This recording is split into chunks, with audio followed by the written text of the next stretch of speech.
తుత్తు అనే ఉత్సాహంగా ఉండే ఉడుత, ధీర అనే శాంతంగా ఉండే తాబేలు, ఇద్దరూ మంచి స్నేహితులు.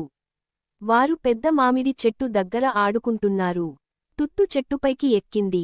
చూడు ధీరా, నేను ఎంత వేగంగా ఎక్కుతున్నానో అని కింద ఉన్న తన స్నేహితుడికి అరుస్తూ చెప్పింది.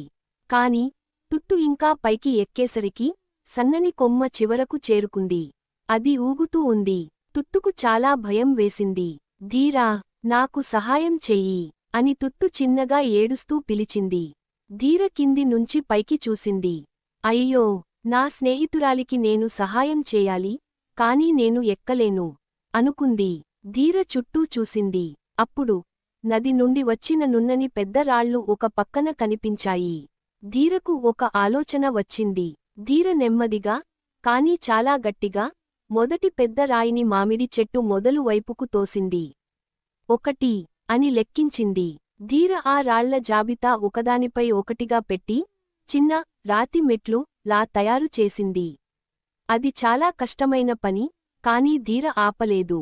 వావ్, అద్భుతం అని తుత్తు మెట్ల వైపు చూసి అంది. ఇప్పుడు నేను చెట్టు మొదలు పట్టుకుని, ధీర కట్టిన మెట్లపై నెమ్మదిగా కిందికి రాగాలను. తుత్తు జాగ్రత్తగా, చిన్నగా చెట్టు మొదలు నుండి రాతి మెట్లపైకి దిగింది. 1 అడుగు, ఇంకొక అడుగు. చివరికి అది నేలపైకి చేరుకుంది. తుత్తు సంతోషంతో ధీరను గట్టిగా కౌగిలించుకుంది. నెమ్మదిగా చేసినా గొప్ప సహాయం చేశావు, ధీరా. స్నేహితులు ఇలాగే సహాయం చేస్తారు కదా.